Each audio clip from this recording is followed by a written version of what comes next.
Right now, what is the total weight of the measuring cylinder and the water? 190 grams.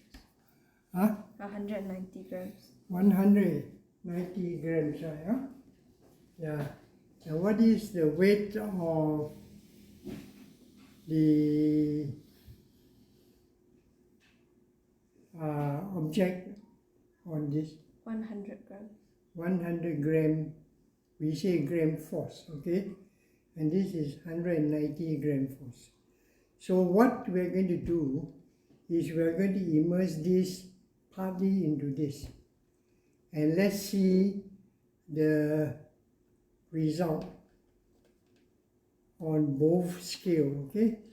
Let's see the result on both scale. Let's immerse this side. And then let's put this here. What do you think will be more, or what do you think will be less? Will this be more or less? Will this be more or less? Less and Less here. and the same here. This one is the same. Okay. Let's see. According to you, is less here and the same here, but it is not the same right here. It's something like 8 grams more. Can you see it's 8 grams more? Huh? Can you see it's 8 grams more? Huh? And here, you're correct. Here, you have got how many grams less? Approximately, I would say,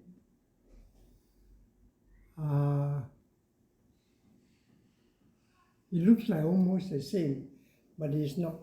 It is actually about 10 grams less. Huh? So this is about 90 grams. That means when this immerses in the liquid, it experiences an upthrust. Is that clear?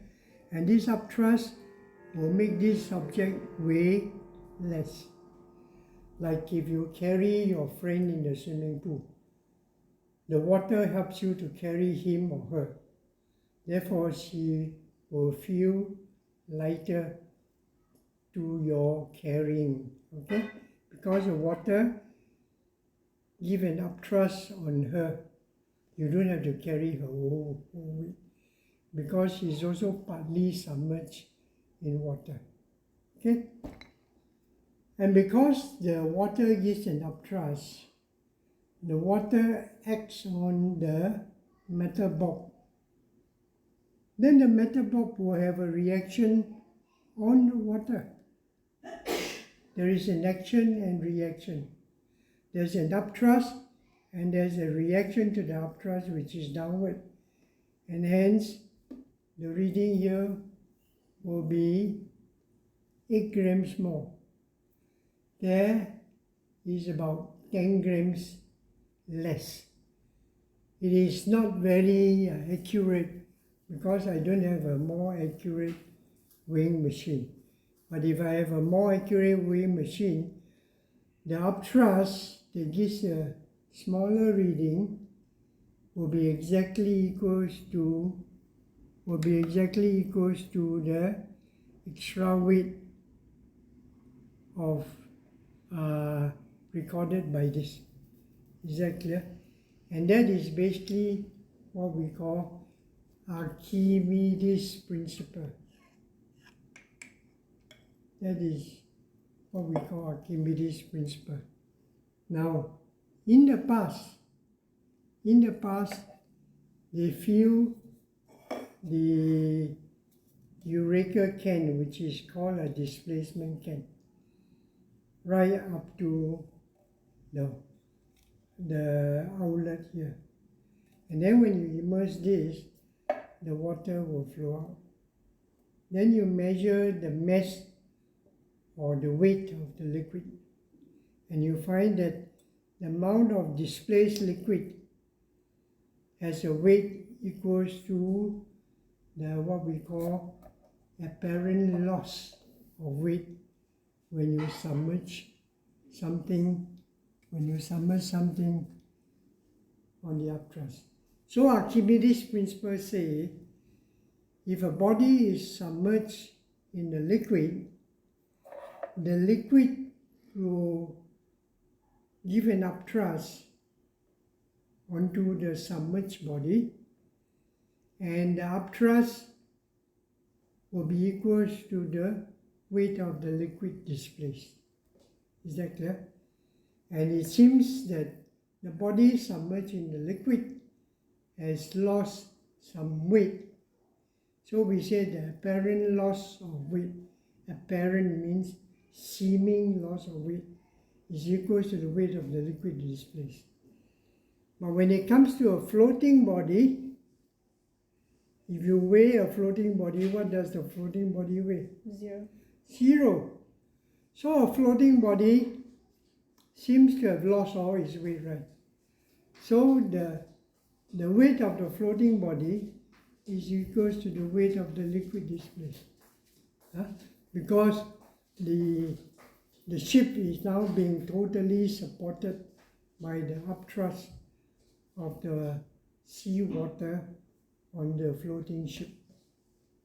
That's called a very special case of Archimedes' principle, and that's called the principle of flotation.